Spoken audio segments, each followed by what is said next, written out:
Thornglady 2, World of the Shock Fury Storm, Guardian of Wisdom, Epic Archer and Sorcerer, and Headguard to the GMAD. The GMAD is a fanfiction group. I'll leave it at that for now. Today I'm bringing to you, well, I guess it's sort of an audiobook. I'm going to be reading out a fanfiction story that I like, that I really enjoy, and I think is a marvellous story. That story today is To Be With You by Lady von Bielefeld, and I'll be honest, I'm not too sure how to pronounce that name. The last part of it anyway. It's spelled B-I-E-L-E-F-E-L-D,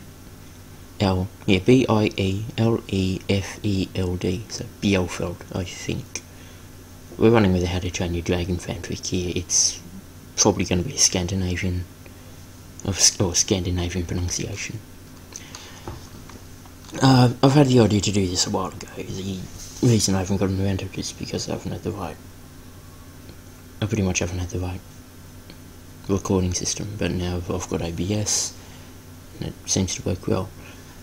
So, yeah, I want to try and do something like this more often, but anyway, I'll get to the message. When I told the author that, well, Lady von Bielefeld, we're gonna keep on with this. When I told her when I was about to start recording, she sent me this message. I'm actually really excited about this, that I'm already typing an epilogue as we speak. Ha ha ha. I know, it's been a while, but I feel like writing. Anyways, I'll be sure to mention that in the epilogue's AN, so you can count on that one. And then she sent out a bunch of reviews she wanted read out, like one per chapter, which is what I asked for, so and don't worry, I did ask for permission before I started doing this as well, don't worry. So yeah, I guess let's kickstart this off. I don't think I've got anything else to say. I've got everything else set up.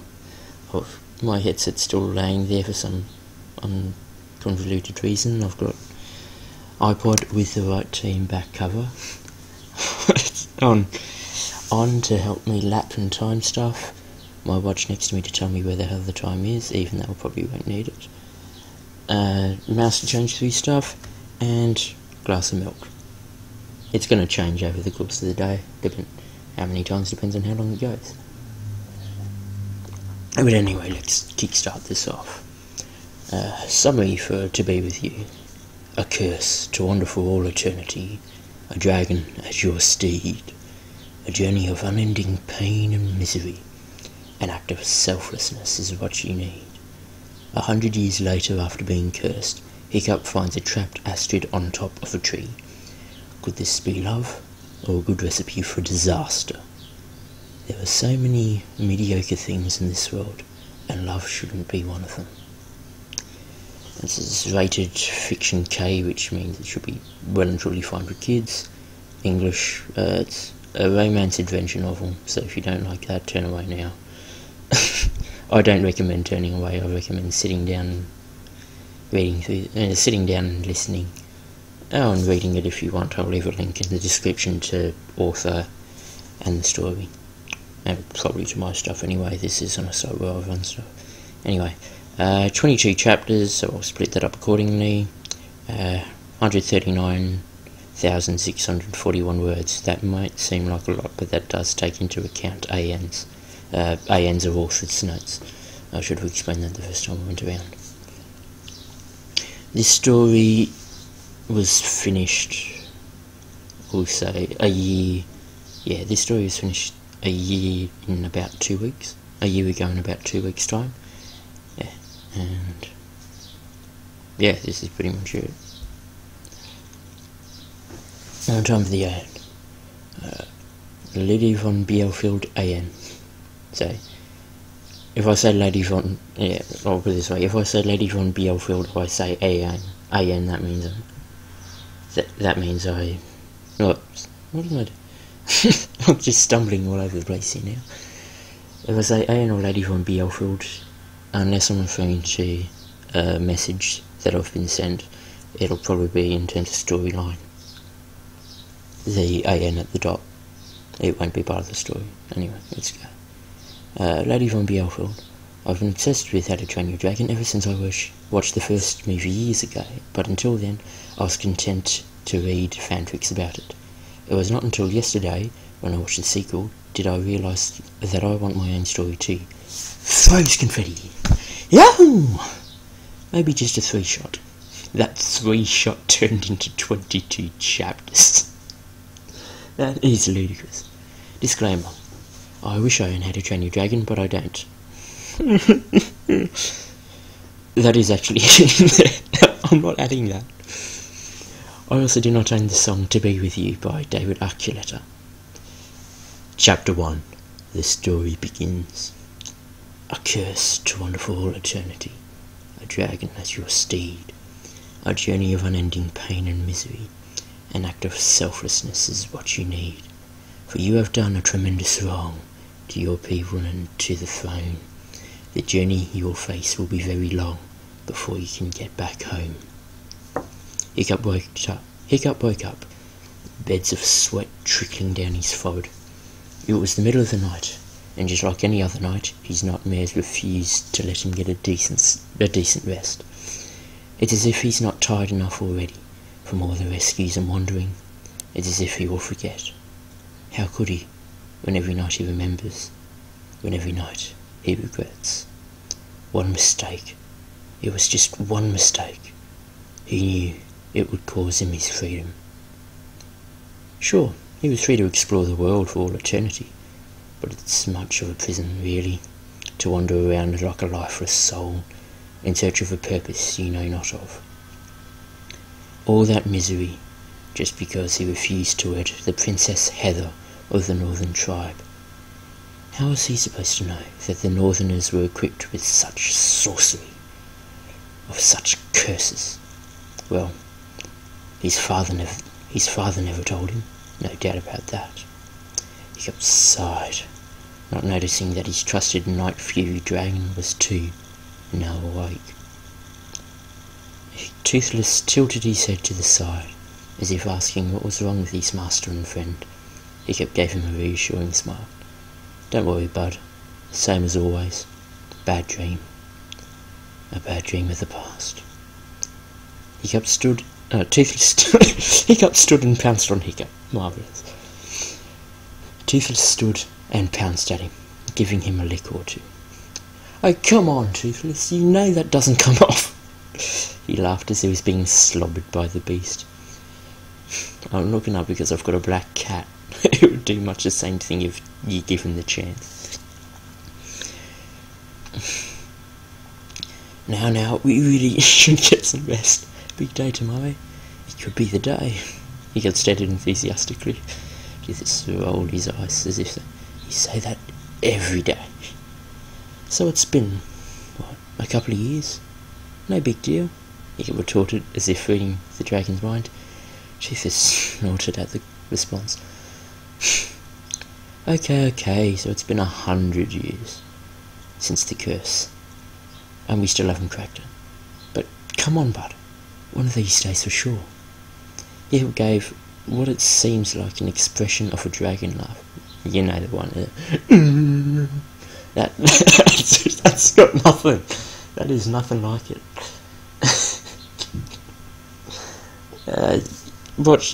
If you've seen the movie, you've seen the series and stuff, you've seen the sequel, you know what it is. You know the sound. You don't need me to add it. Toothless gave what it seems like an expression of a dragon's laugh, turned his back on Hiccup and pretended to snore. Hiccup sighed. Alright, fine. Have it your way. Good night, you big baby boo. I'm just going to put this in here. You know with fanfictions there is a lot of referencing to the fandom itself. So a lot of references to the series and episodes, lots of quotes taken, lots of scenes taken and added in. So it's a lot of that sort of stuff. Let's continue the show. I'm not even down much far. Anyway, he crossed his arms behind his back and gazed at the never-ending twinkle of stars. One of the great things about this curse is that he got to live for a long time with his best friend Toothless. There was no rush, no duties, and no responsibilities. He got to witness and experience as the world evolves from one decade to another. The sad thing is, he got to live enough to watch. From afar, his loved ones die, one after the other. His parents, his friends, his people, his kingdom, all died, waiting for him to return, waiting for their lost, cursed Prince of Berk.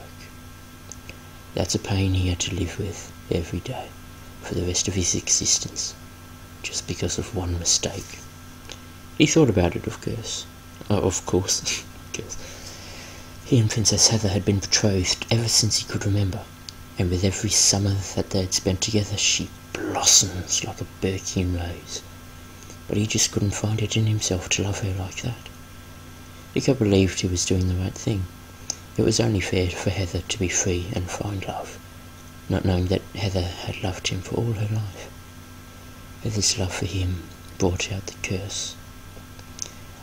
Oftentimes he wondered what it would be like if he married Heather. If he had given her a chance to love him, would he have loved her too? He'll probably be happily dead by now, with 4 children and a bunch of grandchildren and great-grandchildren to succeed his throne. But he didn't because he couldn't. Be glad, Hickstrid fans. Hickstrid's the ship for Hiccup and Astrid. Back to the story. There are so many mediocre things in this world, and love shouldn't be one of them, he thought into the quiet of the night. I've been alone for so many nights now. I'm assuming this is the song, actually. I've been alone so many nights there, I've been waiting for the stars to fall.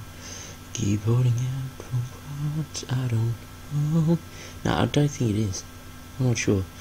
To be with you, just to be with you.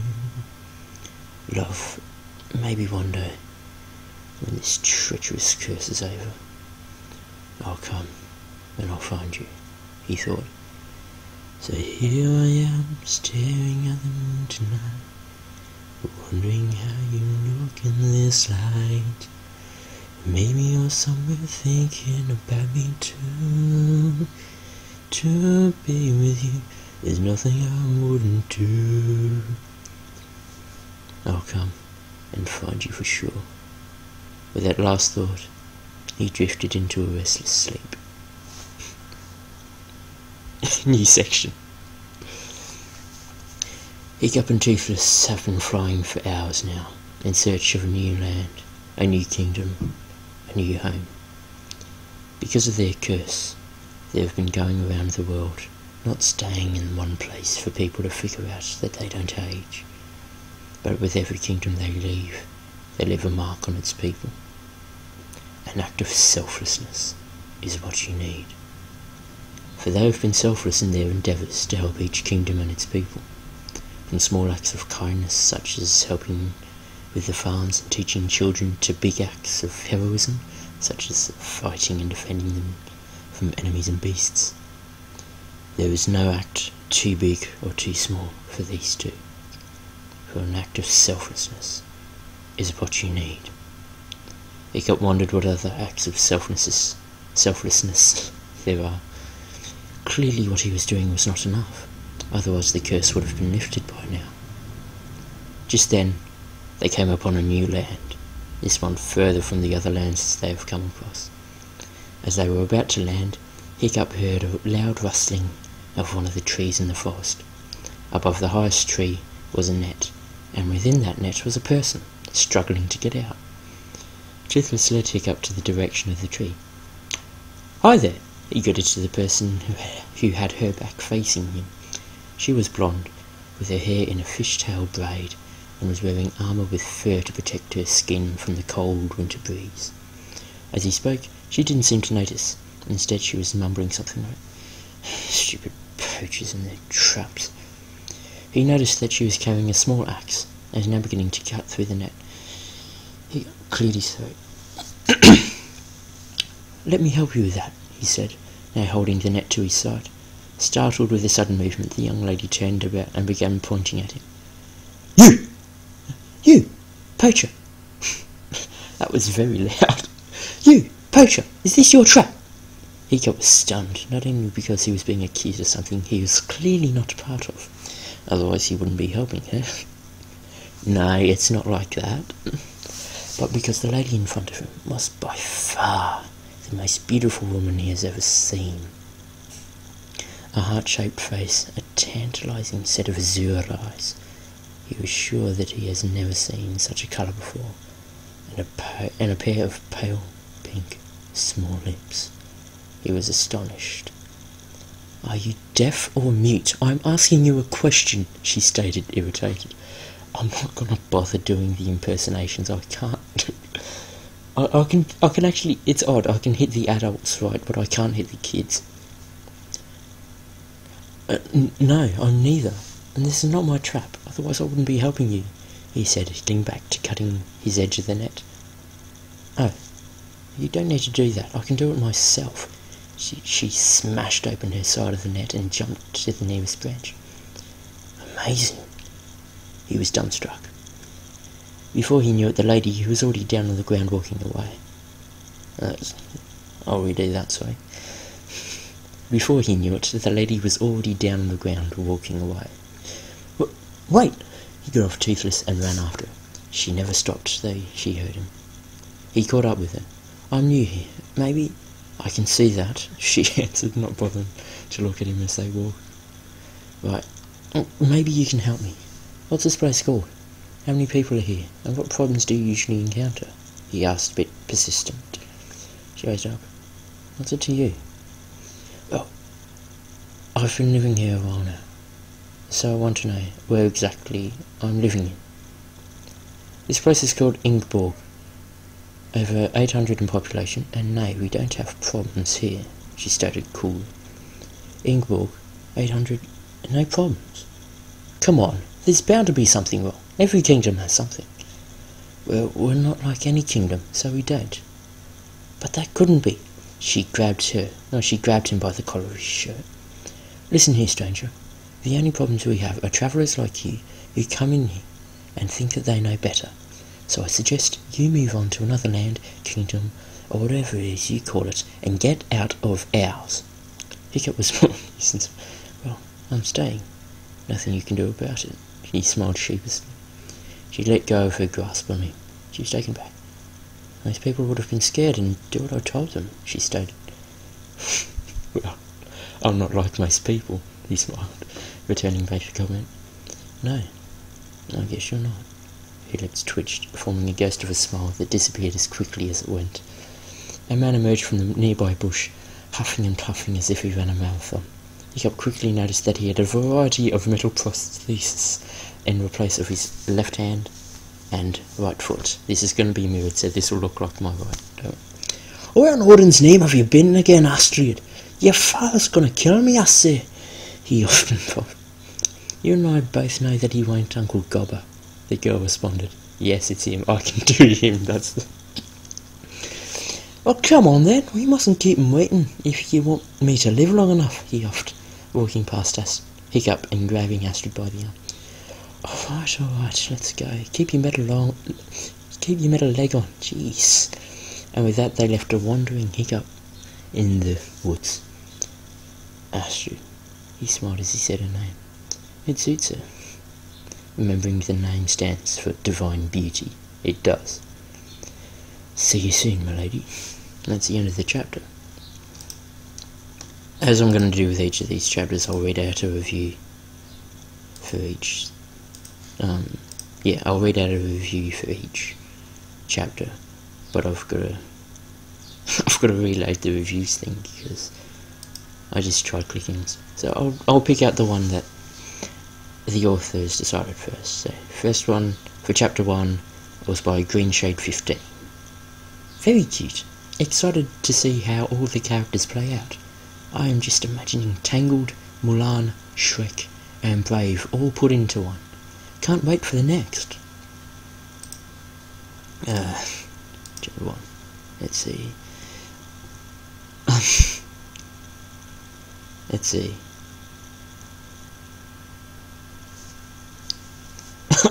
okay, some people don't. Let's see. Alright.